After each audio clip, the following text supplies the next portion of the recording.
Good morning, ma'am. This is our topic. Saint Thomas Aquinas' natural law and its tenets, belief or doctrine. Introduction. The virtue ethics.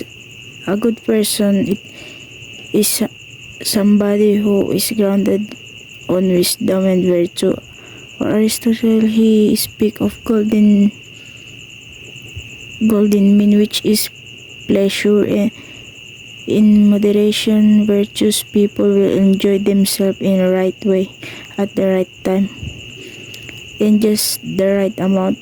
It is from being virtuous as shown in his action that a person can be said to be morally good person. Aquinas, using Aristotle's philosophy, said that happiness is also an end.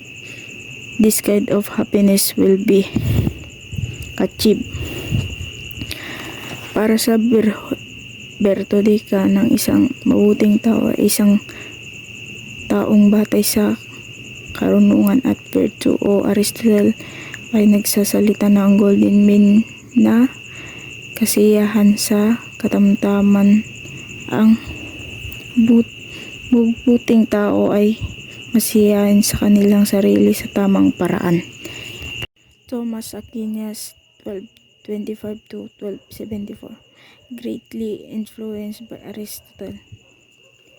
Si Thomas Aquinas ay tinuturing na labis na naimpluwensyahan si Aristotle dahil sa kanyang pagsasama ng mga ideya ni Aristotle sa loob ng Kristiyanong teolohiya. So, paano? Paggamit ng rasyonalismo ni Aristotle. Si Aristotle ay kilala sa pagtutok sa rasyonalismo o paggamit ng lohika at pangangatwiran upang maunawaan ang mundo. Si Aquinas ay nagtaguyod ng paniniwala na ang pananampalataya at rason ay magkaugnay at ginamit niya ang mga ideya ni Aristotle upang ipaliwanag ang mga katuruan ng pananampalatayang Kristiyana. Halimbawa, ang teorya ni Aristotle tungkol sa causality o sanhi ay ginamit ni Aquinas upang mapatunayan ang pag-iral ng Diyos sa kanyang 5 ways or proofs para sa pag-iral ng Diyos. Studied at Benedictine house in Nepales. His parents were landlord Count of Aquino, nephew of Emperor Frederick Barbarossa, and Theodora Rossi, Countess of Tiano, a descendant. Si Thomas Aquinas ay nag-aral sa iba't ibang lugar sa Europa kabilang ang Monte Cassio.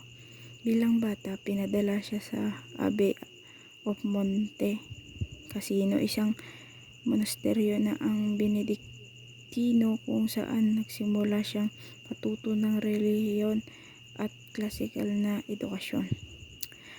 Pangalawa, University of Naples. Noong siya ay humigit kumulang 14 taong gulang, nag-aral siya sa University of Naples kung saan nakatagpo siya ng mga ideya ni Aristotle at nagkaroon ng interes sa filosofiya. Number 3, University of Paris. Pagkatapos sumali sa Order of Preachers, Domitian Orders, patuloy siya sa University of Paris kung saan pinag-aralan niya ang teolohiya. Ito rin ang lugar kung saan siya naging profesor at nagsimulang isulat ang ilan sa kanyang pinakamahalagang gawa. Number 4, Studium General ng Domitian Order sa Cologne. Dito siya naging estudyante ni Albertus Magnus, isang kilalang pilosopo at teologo. Si Albertus ay nagkaroon ng malalim na impluwensya kay Thomas, lalo na sa kanyang pag-aaral ng filosofiya ni Aristotle. Sa mga institusyong ito, humubog sa aktwal na pag-unlad ni Thomas at humubog sa kanyang mga pananaw bilang isang teologo at filosofiya sa tamang panahon, at ang tamang halaga ay mula sa pagiging mabait tulad ng pinapakita sa kanyang kilos na ang isang tao ay mas masasabing isang mabuting tao. Sinabi ni Aquinas gamit ang filosofiya ni Aristotle na ang kaligayahan ay isang wakas din. Ang ganitong uri ng kaligayahan. Birth 1225, Roccasecca, Italy. Siya ay pinanganak noong January 28, 1225 sa Roccasecca, isang bayan na ng kaharian ng Sicilian na ngayon ay bahagi ng Italy.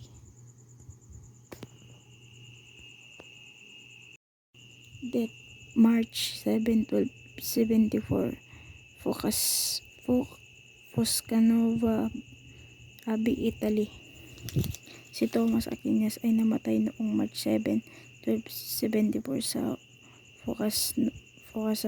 Foscanova Abbey, malapit sa Terracina, Italy. From the Norman Baron, he is an Italian Catholic priest, philosopher, and the angelic doctor. He was hailed as the father of Thomistic school of theology and defender of the Catholic faith because of his two books, Summa Theologica and Summa Contra Gentiles. He was the most influential Western medieval legal scholar and theologian that developed several concepts in modern philosophy. Siya isang paring Katolikong Italiano, filosofiya at isang angelic doctor. Siya ay pinarangalan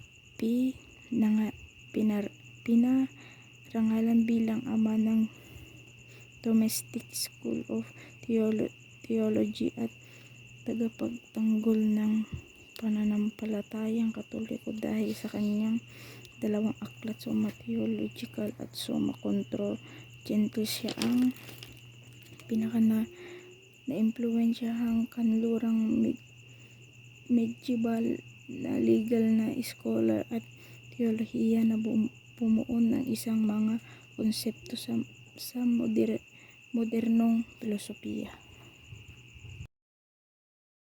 Aquinas' natural law theory has the following basic tenets, principles.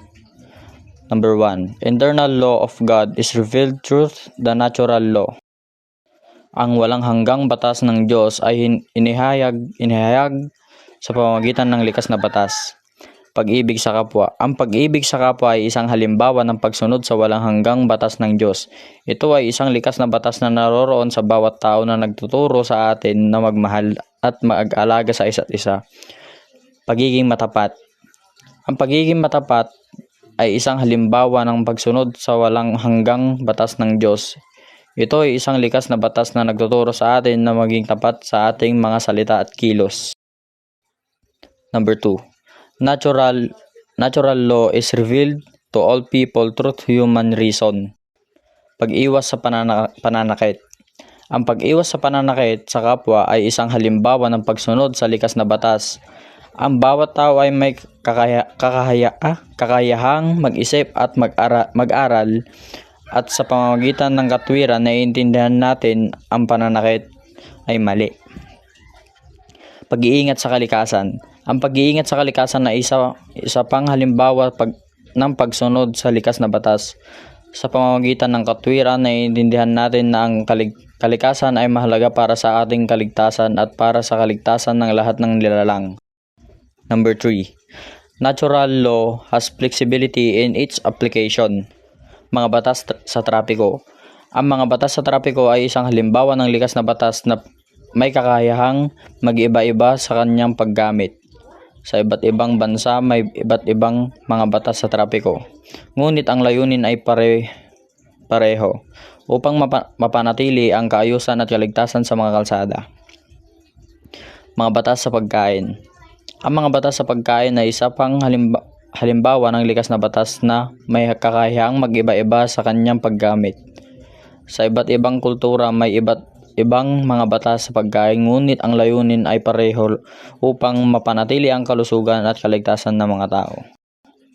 Number 4. The natural law are universal and unchangeable basis to judge individual cultures and society. Karapatang pantao. Ang karapatang pantao ay isang halimbawa ng likas na batas sa kalahatan at hindi nagbabago. Ang bawat tao ay may karapatan sa buhay, kalayaan at dignidad anuman ang kanyang lahi, relihiyon o pinagmulan. Paggalang sa buhay. Ang paggalang sa buhay ay isa pang halimbawa ng likas na batas pangkalahatan at hindi nagbabago. Ang bawat tao ay may karapatan mabuhay at dapat nating igalang ang buhay ng bawat isa. Ang bawat bagay sa mundo ay may sariling kalikasan o layunin. Mga hayop. Ang mga hayop ay may sariling kalikasan o layunin. Ang mga leon ay mga mandaragit. Ang mga ibon ay lumilipad at ang mga isda ay lumalangoy. Ang bawat hayop ay may sariling papel na ginagampanan sa mundo. Mga halaman. Ang mga halaman ay may sariling kalikasan o layunin. Ang mga puno ay nabibigay ng oxygen. Ang mga bulaklak ay nabibigay ng kagandahan. At ang mga prutas ay nagbibigay ng pagkain. Ang bawat halaman ay may sariling papel na ginagampanan sa mundo. Yun lang po, thank you. Aquinas defines law as a dictate of reason. Halimbawa, sa paaralan, ang mga patakaran ng paaralan tulad ng pagsuot ng uniforme o pagsunod sa oras ng klase ay mga halimbawa ng dikta ng katuwiran. Ang mga patakarang ito ay naglalayong mapanatili ang kaayusan at maayos na paggana ng paaralan para sa kapakanan ng lahat ng mag-aaral. Ito pa isang halimbawa. Walang hanggang halaga ng buhay. Pagtulong sa kapwa. Ang pagtulong sa mga nangangailangan tulad ng pagbibigay ng pagkain o damit sa mga walang tirahan ay isang halimbawa ng pagkilala sa walang hanggang halaga ng buhay. Ang pagtulong sa kapwa ay nagpapakita ng pagpapahalaga sa buhay at dignidad ng bawat tao. Pagmamahal sa pamilya. Ang pagmamahal at pag-aalaga sa pamilya ay isang halimbawa ng pagkilala sa walang hanggang halaga ng buhay. Ang pamilya ay isang mahalagang bahagi ng buhay ng tao at nararapat na pahalagahan at alagaan. Natural law. Pag-iingat sa kapaligiran, ang pagtatapon ng basura sa tamang lugar at pag-iwas sa pagputol ng mga puno nang walang pahintulot at pag-iingat sa mga hayop ay mga halimbawa ng pagsunod sa likas na batas. Ang pag-iingat sa kalikasan ay mahalaga para sa kaligtasan ng lahat ng nilalang at para sa pangangalaga ng ating planeta. Pagtatanim ng puno. Ang pagtatanim ng mga puno ay isang halimbawa ng pagsunod sa likas na batas. Ang mga puno ay nagbibigay ng oxygen, nagsisilbing tirahan para sa mga hayop at tumutulong sa pag-iwas sa pagbaha. Likas na batas at kaugnayan nito sa Diyos. Panalangin. Ang panalangin ay isang halimbawa ng pagkilala sa Diyos bilang ang pinagmumulan ng lahat ng bagay. Ang panalangin ay nagpapakita ng pagtitiwala at pag-asa sa Diyos. Pagsunod sa mga utos ng Diyos. Ang pagsunod sa mga utos ng Diyos tulad ng pagmamahal sa kapwa at pag-iwas sa kasalanan ay isang halimbawa ng pagsunod sa likas na batas. Ang mga utos ng Diyos ay naglalayong gabayan ang tao sa tamang landas at mapanatili ang kaayusan sa mundo. Life principle. Human life is inviolable. Natural law as the participation in the internal law is revealed in nature, especially human nature. So the idea that human life is inviolable na kinikilala natin bilang pangunahing bahagi ng natural law and ethical theory. The internal law, ang banal na kaayusan na namamahala sa lahat ng nilikha, ay inaakalang makikita sa likas ng batas. Action principle, do will and avoid evil. It is basically the nature of human person to survive, to reproduce, to socialize, and to know the truth and God. These are the true to all regardless of race, age, gender, status, and culture. So, survival and reproduction. Human are natural inclined toward their own survival in the continuation of their species. Gumagawa na ang mga tao ng mga desisyon na nangangailangan sa buhay, healthy and well-being because of this inclination. Halimbawa, ang pag-iwas sa kasamaan ay maaaring mangailangan ng pag-iwas sa mga gawaing nagsasapaganip sa buhay o makakapansala sa ibang, ngunit ang paggawa ng mabuti ay maaaring mangailangan sa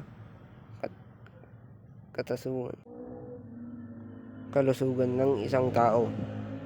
Pagpapatibay ng mga tao ay panlipunang ugnayan ay mahalaga sa ating paglago at kasiyahan.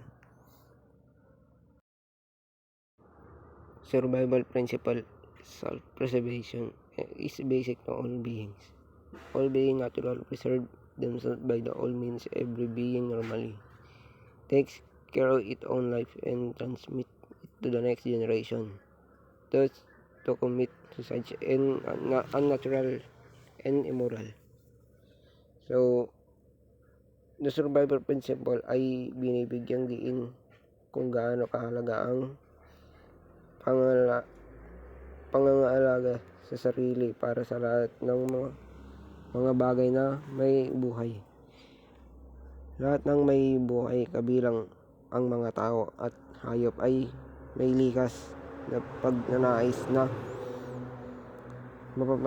mapanatili ang kanilang buhay at kalusugan. Ang mga pag-uugali ng naglalayong paglaki, pagpaparami at kaligtasan na buhay ay ihahamok ng likas na hilig na ito.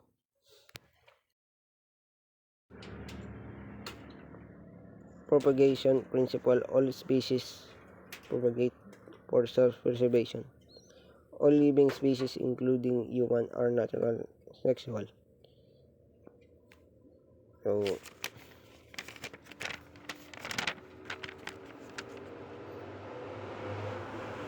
according to the propagation principle, reproduction is a basic biological urge that all living, including human, have in order to preserve their species. Ang isang pangunahing mechanism para dito ay ang sexual na pagpaparami na ginagamitan ang kaligtasan ng mga species at ang pagtutuloy dali ng mga species at ang pagpapatuloy ng mga genetic na linya. So, next. Morality principle. There is built-in natural law that governs the morality of human thinking and behavior. Human law refers to the next positive law, including civil and criminal law, that provide precise guidance and rules of behavior. Iginiit ng morality principle na mayroong isang fundamental built-in the natural na batas na namamahala sa pag-iisip at pinag-uugali ng tao. Ang likas na batas na ito ay hindi isinulat ng mga tao, ngunit likas sa instruktura ng mundo at kalikasan ng tao mismo. Sinasalamin nito ang mga universal na katotohanan tungkol sa kung ano ang tama at mali na gumagabay sa mga individual tungo sa moral ng mga pagkilos batay sa katwiran, buti at dignidad ng tao. Social principle: human as a social being live in peaceful harmony with others. Divine law in the context of religious ay tumutukoy sa moral at spiritual ng mga prinsipyo at na ipinahayag ng Diyos sa pamamagitan ng banal na kasulatan, particular the Old and the New Testament. Hindi tulad ng mga natural na batas na maaaring matukoy sa pamamagitan ng mga katwiran at kalikasan. Ang banal na batas ay isang especially na paghahayag na direktang ibinigay upang gabayan ang sangkatuhanan tungo sa kabalanan at kaligtasan. And let's proceed. Prudence, kahinahunan, pag-iingat, timpi, or practical wisdom as the mother of measure of all the virtues and emotional health, is the ability to continuously choose appropriate action that best corresponds to circumstance of given situation. It is being circumspect or able to account all relevant circumstances. The word prudence originates from the Latin word prudentia, meaning wisdom or discernment. It is derived from prudence, which means continuous or circumspect, which means so, ang prudence ay isang virtue na kung saan kinakailangan natin tayo bilang isang tao na gumawa ng maingat, maayos at pinag-isipang mabuti na desisyon. Ang prudence ay isang ability na kung saan tinutukoy kung paano tayo mag-isip ng potential consequences ng isang aksyon. And it helps us to think wisely before take the one action. Mother of beautiful character. And the secrets to becoming beautiful, being prudent, includes understanding the first principle or natural goods in the life, such as truth, life, religion, and family. It is also means having practical memory, that is the ability to recall and learn from facts, experiences, and mistake. Furthermore, prudence is open-mindedness that recognize and accept limitation. It also entails smartness and in assessing situation, getting close, adjusting appropriately, or being stable, desert, and highly initiative.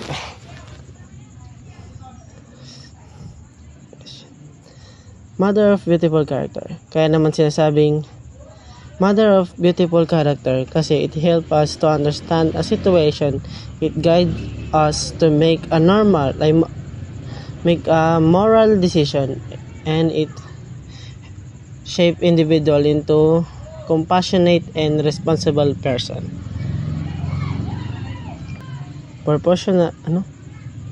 Proportionality.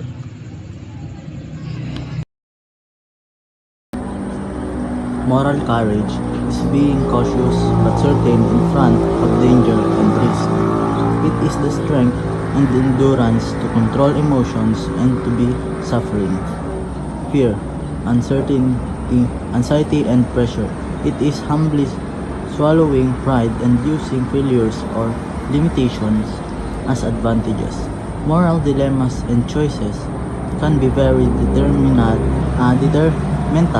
situation can be dangerous. Moral courage is supported by good reasons or moral principles such as integrity, honesty, common good, and justice, which may be greater than life in some situations. People sometimes ought to die for principles to be happy, so that courage is greatly necessary. Moral courage is not recklessness, fearlessness, passion, excessive anger, and suppressed fear. So, ang moral courage ay ang katapangan ng loob o katalinuhan ng loob, ay ang kakayahan na maging matatag at magpakita ng kabayanihan sa harap ng mga hamon, panganib o pagtutol, upang ipagtanggol at ipaglaban ang mga prinsipyo ng katotohanan, katarungan at kabutihan. Justice principle. Justice is giving what fairly belongs to the others and to God. Justice is fairness that consists in giving to God and neighbor what is due to each of them. It is giving them what rightly belongs to them as part of a good and just society and being a social being. This disposition enables people to respect others and their rights so that they can live harmoniously, peacefully, and prosperously. Being just is to constantly being conscious of one's behaviors as it may affect others. It is important to carefully evaluate every situation so that behavior and decisions may be proper to others also. One does not live alone, so that whatever one does will always have a direct and indirect effect on others and worship to God. Justice principles. Ito ay ang isang prinsipyo ng moralidad at etika na naglalayong magbigay ng patas na pagtrato at pagkakapantay-pantay sa lahat ng tao. Mga pangunahing aspeto ng justice principle. Pagkakapantay-pantay or equality. Lahat ng tao ay may pantay-pantay na karapatan at dignidad. Pangalawa, pagkakapatas o fairness. Ang mga desisyon at kilos ay dapat patas at hindi kinikilingan. Pangatlo, pagkakawing sa batas o legality. Ang mga batas ay dapat sundin at ipatupad ng patas. Mga halimbawa ng hustisya.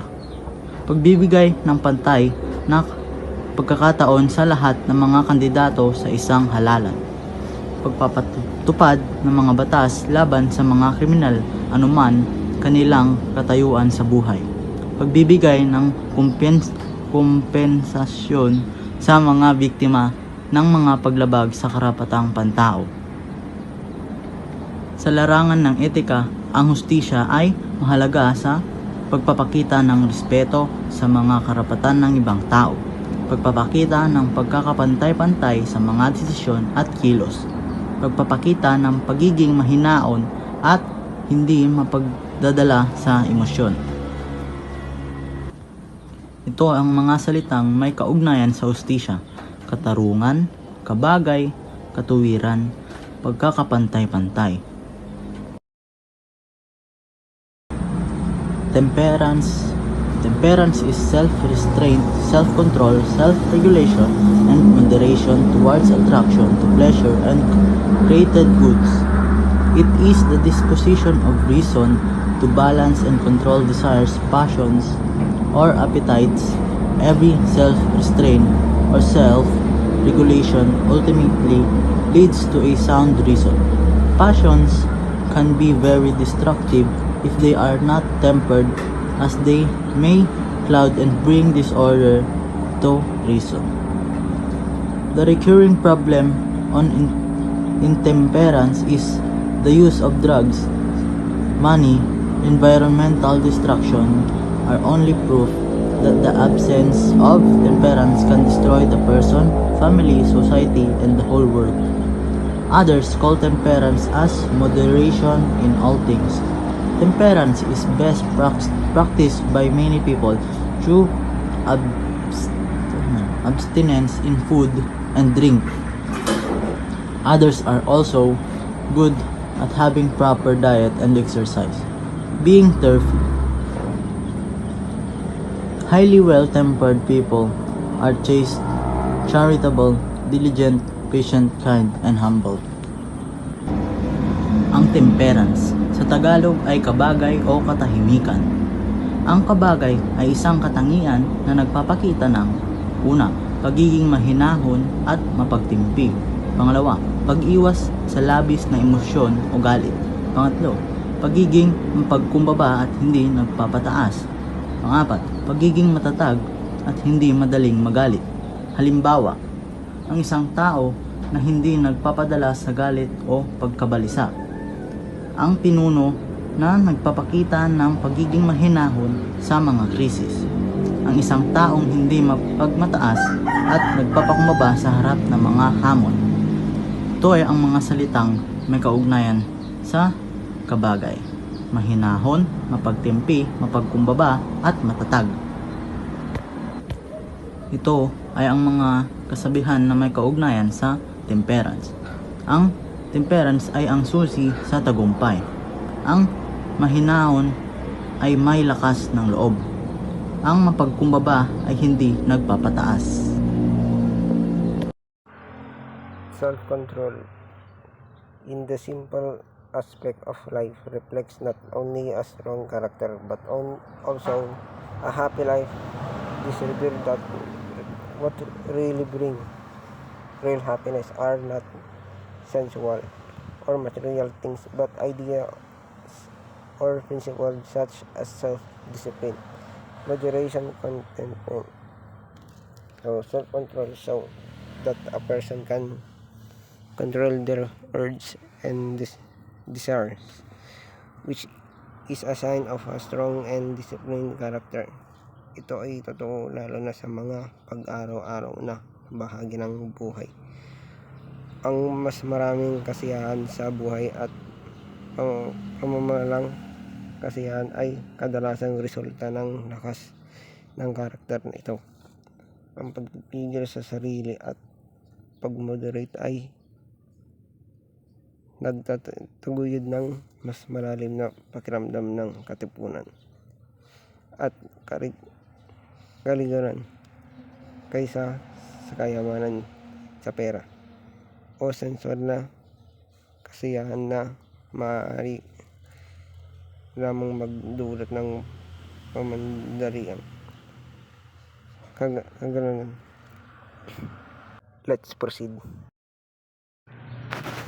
Self-indulgence and sensuality are forms of intemperance that may drive people towards enslaving and addictive sins, or vice, gluttony, greed, sloth, lust, drunkenness, wrath,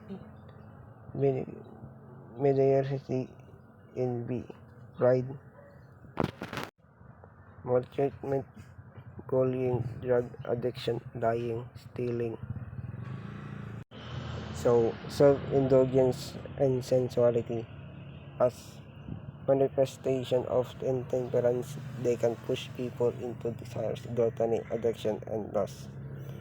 So, what is lust? Ang lust po ay matinding pagnanasa o pagnanasa sa laman. Ito ay tumutukoy sa malakas na hangaring sexual o physical na attraction sa isang tao. Ang pagnanasa ay karaniwang nauugnay sa physical na kasiyahan kaysa sa emotional na connection. And let's proceed. Faith is dispose and recognize belief and truth in God.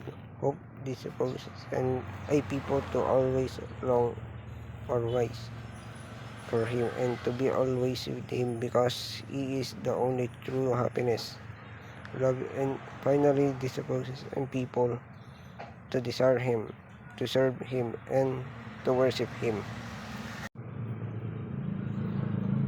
Ang katangian ng bibigay daan sa mga tao na kilalanin at ilagay ang kanilang pananampalataya sa Diyos, na naniniwala sa kanyang karunungan at katotohanan ay pananampalataya. And that's our end of discussion. Thank you.